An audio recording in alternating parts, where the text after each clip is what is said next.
বেলে মাছ আমি অনেক বেশি পছন্দ করি, আর এই শীতের সিজনে কিন্তু বেলে মাছটা অনেক বেশি পাওয়া যায়। এজন্য খাওয়া হয় অনেক বেশি। আর সবসময় একরকম করে রান্না করলে কিন্তু খেতে অতটাও ভালো লাগে না। ডিফারেন্টভাবে রান্না করলে কিন্তু সব জিনিসের টেস্টটা একটু বেশি ভালো আসে। আজকে আমি ডিফারেন্টভাবে রান্না ট্রাই করব।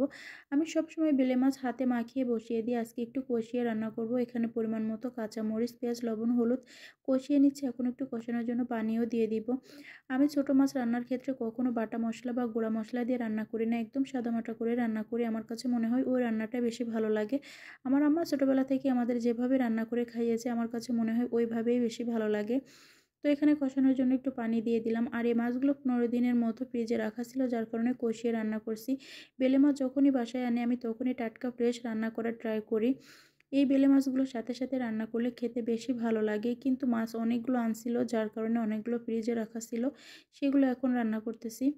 তো এখানে কিন্তু আমি কষানোর পানি দিয়েছি, এখন বেলে মাছগুলো দিলাম। এগুলো কিন্তু খুব একটা সময় নিয়ে কষানো যাবে না, যেহেতু নরম মাছ। 2 থেকে 3 মিনিটের মতো আলতো আছে এগুলো কষিয়ে নিতে হবে, আর হালকা করে একটু নেড়ে দিতে হবে, তারপরেই কিন্তু ঝোলের পানিটা দিতে হবে। আর এই মাছ রান্নার ক্ষেত্রে কিন্তু ঝোলের পানিটা একদম কম দিতে হবে, খুব একটা পানিও লাগবে না। আর এই রান্নাতে আমি একটু টমেটো ব্যবহার করব। আমার আম্মা ছোটোবেলা থেকে এই মাছ রান্নার ক্ষেত্রে সব সময় টমেটো দিয়ে রান্না করে, আমার কাছে খেতে অনেক বেশি ভালো লাগে। আর এখন তো শীত চলে আসছে, এখন তো টমেটো অনেক বেশি পাওয়া যাবে। আর এই টমেটোর সাথে আরেকটা জিনিস আমি দিব, এটা অপশনাল, আপনারা নাও দিতে পারেন, আমার কাছে আছে এজন্য আমি দিব। আমি সবসময় কিন্তু যে কোনো কচু খেতে অনেক বেশি পছন্দ করি। আজকে মনে হলো এর মধ্যে 2টা 3টা কচুর লতি দিয়েও রান্না করব। এটা হচ্ছে আমার মনের মতো করে আমি রান্না করি। আমি কখনো এটা দিলে ভালো লাগবে কি লাগবে না সেটা কখনোই মনে করি না। আমার যখন যেটা মন চায় আমি ওইভাবে রান্না করি। তো এখানে হচ্ছে 2 থেকে 3টা কচুর লতি দিয়েছি। এগুলো দেশি কচুর লতি ছিল, খেতে অনেক বেশি ভালো লাগছিল।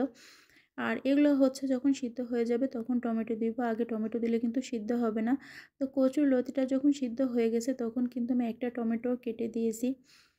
তো এরকম একদম মাখো মাখো করে আমি ঝোলটা রেখে দিব। আর আমি অনেককে দেখছি যে এরকম মাছ রান্নার ক্ষেত্রে বাটা মশলা দিয়ে রান্না করে, কিন্তু আমার কাছে মনে হয় একদম হাতে কাটা মশলা দিয়ে রান্না করলে খেতে বেশি ভালো লাগে।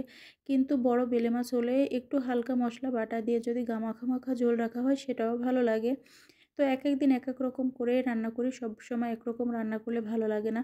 আমার অনেক বেলে মাছের ভিডিও আছে যেগুলো হাতে মাখিয়ে রান্না করা, যে কোনো ছোটো মাছ সবসময় আমি হাতে মাখিয়ে রান্না করি, আমার কাছে খেতে অনেক বেশি ভালো লাগে। তো মাছের তরকারি কিন্তু হয়ে গেছে, এখন হচ্ছে চুলার জালটা একদম অফ করে দিব। মাখো মাখো করে রান্নাটা করলে খেতে বেশি ভালো লাগে। আজকের ভিডিওটা আপনাদের কাছে কেমন লাগলো অবশ্যই কমেন্টস করে জানাবেন। যদি আপনাদের কাছে ভালো লাগে তাহলে আপনারা একবার হলেও ট্রাই করতে পারেন, আশা করি ভালো লাগবে। আর আজকের ভিডিওটা এই পর্যন্তই। সবাই ভালো থাকবেন, সুস্থ থাকবেন। আল্লাহ হাফেজ।